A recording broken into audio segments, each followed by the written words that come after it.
Students, आज हम पढ़ने वाले हैं आपके कुछ इम्पोर्टेंट क्वेश्चन आंसर और वो हम पढ़ेंगे आपका मीडिया एंड सिनेमा सब्जेक्ट। ठीक है, जो आपका 6 सेमेस्टर के स्टूडेंट्स का है।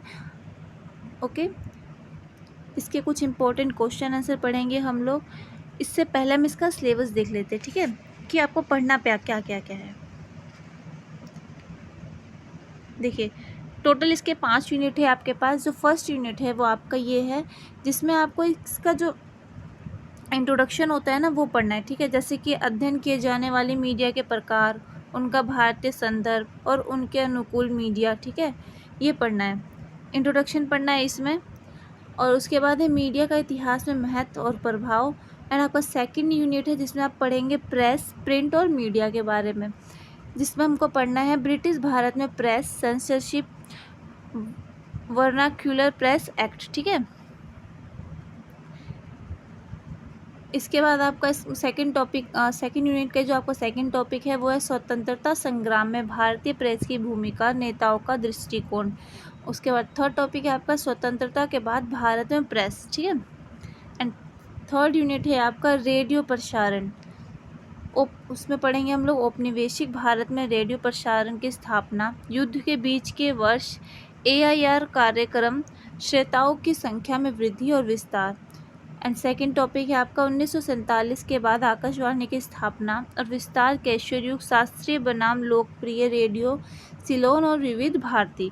ठीक है, 1970 के दशक के बाद सरकारी नीतियाँ, ब्रैंडविड्थ से जुड़ी समस्या, लाइसेंस राज का अंत, FM रेडियो की लहर, सामुदायिक रेडियो ब्रॉडकास्ट। ठीक है, एंड जो हमारा फोर्थ यूनिट है वो है सिनेमा की दिशा में परिवर्तन, औपनिवेशिक काल में सिनेमा, मूक युग, सेलियर, सेंसरशिप। ठीक है, जिसमें जो पहली बोलने वाली फिल्म वगैरह थी इसके बारे में पढ़ेंगे हम। ठीक है, स्वतंत्रता के बाद सिनेमा पढ़ेंगे, राष्ट्र निर्माण, मुख्य धारा का सिनेमा, समांतर। ठीक है, उसके बाद हमारा है जो फिफ्थ यूनिट है, इसमें पढ़ना है आपको टेलीविज़न के बारे में। ठीक है, टेलीविज़न और डिजिटल मीडिया के बारे में पढ़ेंगे। ओके, तो ये आपके टोटल जो है 5 की 5 यूनिट है। ठीक है, टॉपिक बहुत सारे इसमें आपके, बहुत ज़्यादा चीज़ें पढ़नी है, पर ऐसा कोई टॉपिक नहीं है जो बहुत ज़्यादा टफ हो। मतलब सारे टॉपिक ऐसे हैं ना जो आप खुद से कर सकते हो, बस आपको थोड़ा सा आइडिया चाहिए। तो इस वीडियो में हम वही सारे डिस्कस करेंगे जो आपका मेन टॉपिक है ना, जो मेन आइडिया लेंगे हम। ठीक है, उस क्वेश्चन का मेन आइडिया ले लेंगे, और बाकी ऐसा कोई क्वेश्चन नहीं है जो आप नहीं कर पाओगे। ओके, सारे क्वेश्चन एग्जाम में कर सकते हो आप, अब बस थोड़ा सा आपको ध्यान देने की ज़रूरत है, थोड़ा सा समझने की ज़रूरत है। ओके, जैसे कि फर्स्ट क्वेश्चन आपका यही है कि मीडिया के विभिन्न रूप, भारतीय संदर्भ में भूमिका, उनका स्थानीयकरण कैसे हुआ। देखिए, मीडिया समाज का एक महत्वपूर्ण हिस्सा है जो जानकारी, विचार और विचारधाराओं को फैलाने का काम करता है। भारतीय संदर्भ में मीडिया का स्थानीयकरण अत्यधिक महत्वपूर्ण है क्योंकि यह एक विविधपूर्ण देश है जिसमें विभिन्न भाषाएं, संस्कृति और जाति पाई जाती है। यहाँ के मीडिया रूप ने अपने वैश्विक तकनीकी संरचना को भारतीय समाज की आवश्यकताओं, संस्कृति और भाषा के अनुरूप ढाला है। ठीक है, मतलब यहाँ पे बहुत सारे लोग रहते हैं। ठीक है, अलग अलग समुदाय के, अलग अलग भाषा, अलग अलग संस्कृति के।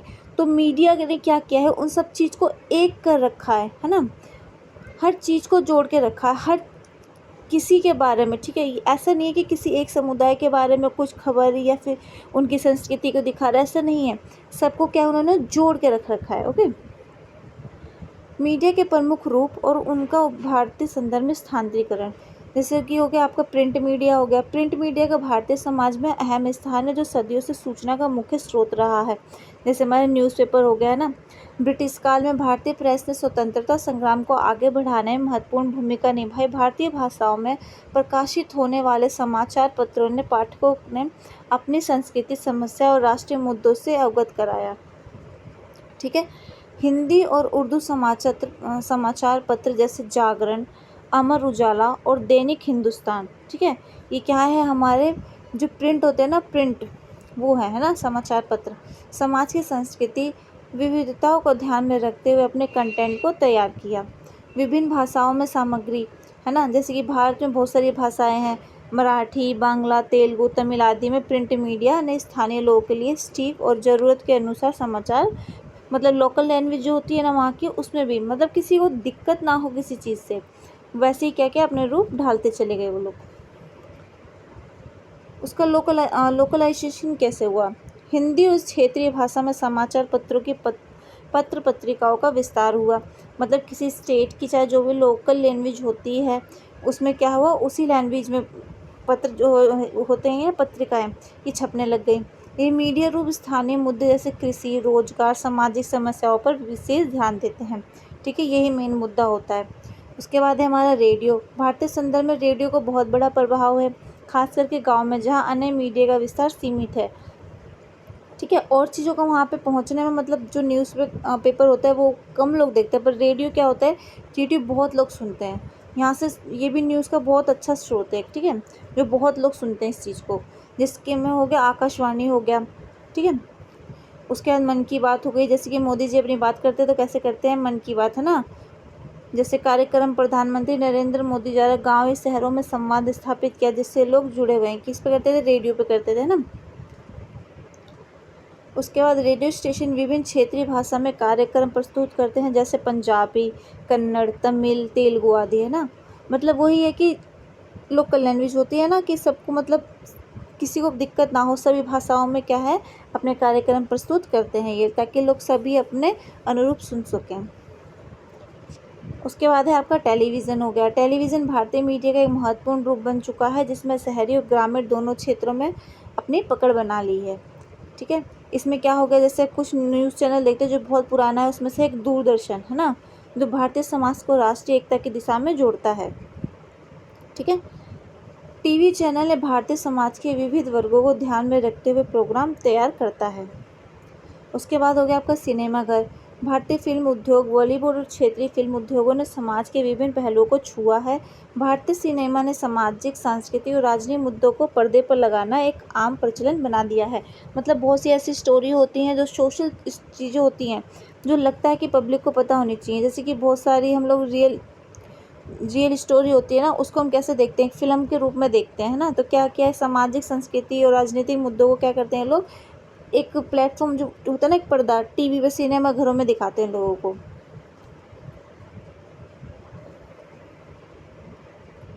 उसके बाद है आपका डिजिटल मीडिया और सोशल मीडिया। डिजिटल मीडिया और सोशल मीडिया के रूप में भारतीय मीडिया में एक नया युग आ गया है। सोशल मीडिया जैसे फेसबुक, ट्विटर, इंस्टाग्राम ने स्थानीय मुद्दों को व्यापक रूप से प्रस्तुत किया है। यूट्यूब पर क्षेत्रीय चैनल और कंटेंट क्रिएटर्स ने स्थानीय भाषाओं में वीडियो सामग्री बनाई जो उनकी संस्कृति और मुद्दे पर आधारित होती है। मतलब जिस भी लैंग्वेज में आप ढूंढना चाहते हो, उस लैंग्वेज में जो भी कंटेंट आप ढूंढना चाहते हो वो सब क्या होता है, आपको सोशल मीडिया पे अवेलेबल मिलता है। ठीक है,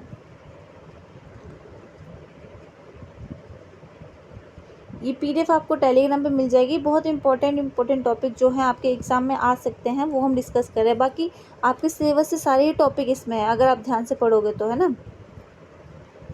उसके बाद है इतिहास में मीडिया की भूमिका और प्रभाव का मूल्यांकन कीजिए। पारंपरिक काल में मीडिया की भूमिका कैसी रही है प्रिंटिंग प्रेस से पहले। उस टाइम क्या होता था कि मौखिक परंपराएं चलती थी। ठीक है, इतिहास के शुरुआती काल में क्या था, उस टाइम छपाई और लिखित दस्तावेज आम थे, मतलब कम थे बहुत, है ना के बराबर। तब जानकारी के मुख्य स्रोत क्या थे, आदान प्रदान करना, मुख्य माध्यम से मौखिक परंपरा थी। मतलब गायक जैसे हो गए, गायक हो गए, कवि हो गए, कथावाचक हो गए, पुरोहित धार्मिक, सामाजिक और ऐतिहासिक घटनाओं को जनमानस तक पहुंचाते थे।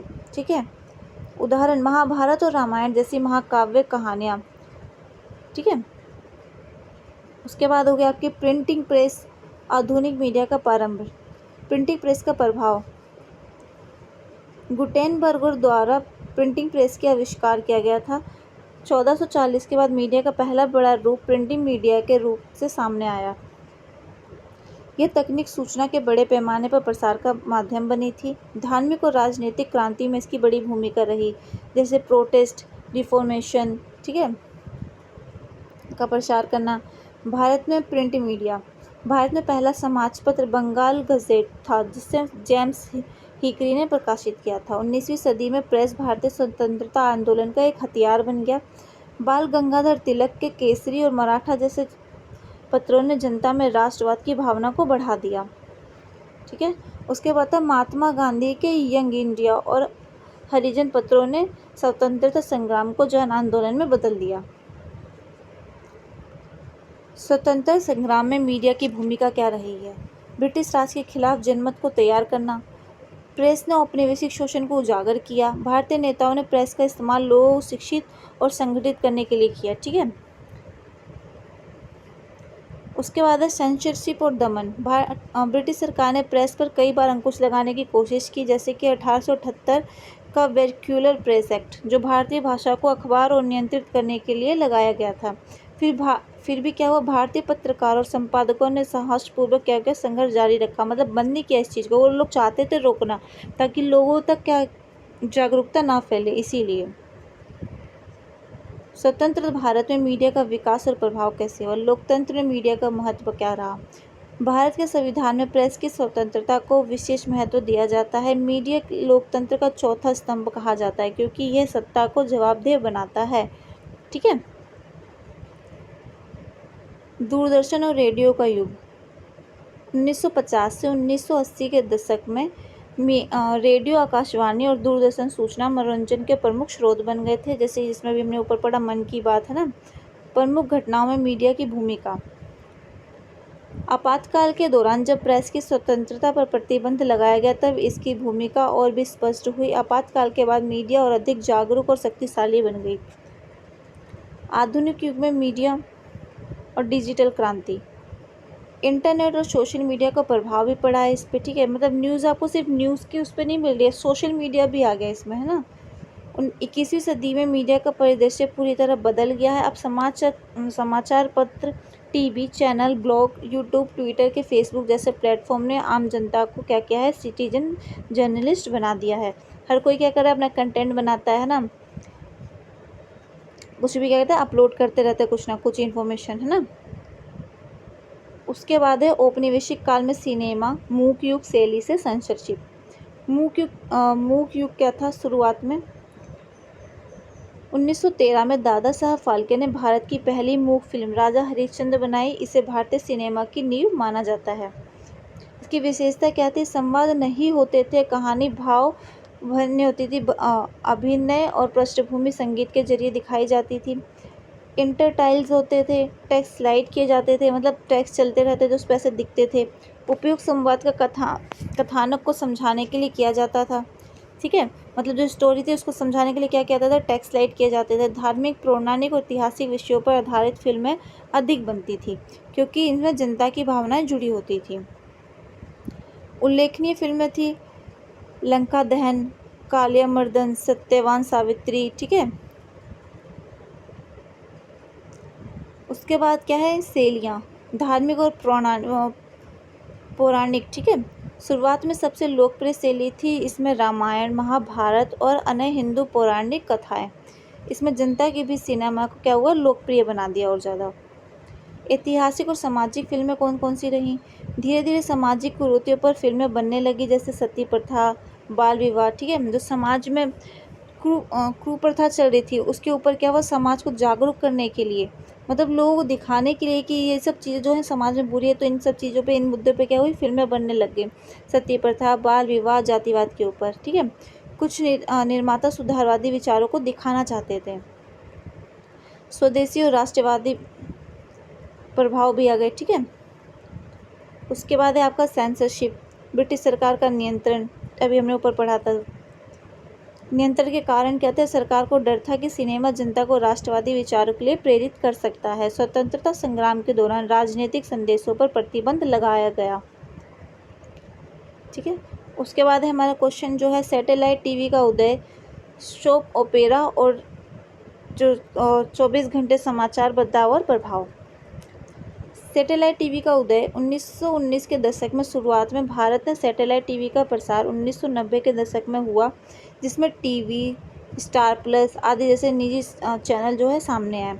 टेक्नोलॉजी का विकास, केवल नेटवर्क और डिश टीवी ने दर्शकों को अधिक विकल्प दिए। उसके बाद है सोप ओपेरा में बदलाव, अधिक चैनल, अधिक धारावाहिक, अलग अलग भाषाओं और विषयों में नए नए सोप ओपेरा लाने लगे। महिलाओं पर केंद्रित कहानियाँ, क्योंकि सास भी कभी बहू थी। ठीक है, ये सब चीज़ें जो आपको टीवी पे दिखाई जाती थी, कहानी घर घर की। ठीक है, ये सारी चीज़ें क्या हुई, लाई जाने लगी, जिसमें लोग इंटरेस्ट लेने लग गए थे। लंबे समय तक चलने वाले शो, सीरियल्स, ठीक है, सालों साल चलने वाले, जैसे कि अभी भी चलते टीवियों पे। उसके बाद न्यूज़ हो गई, जो 24 घंटे न्यूज़ चलती है, निरंतर समाचार प्रसारण, एनडीटीवी, आज तक जैसे चैनल, ठीक है। ब्रेकिंग न्यूज़ हो गया, राजनीतिक और समाज पर प्रभाव खबरें।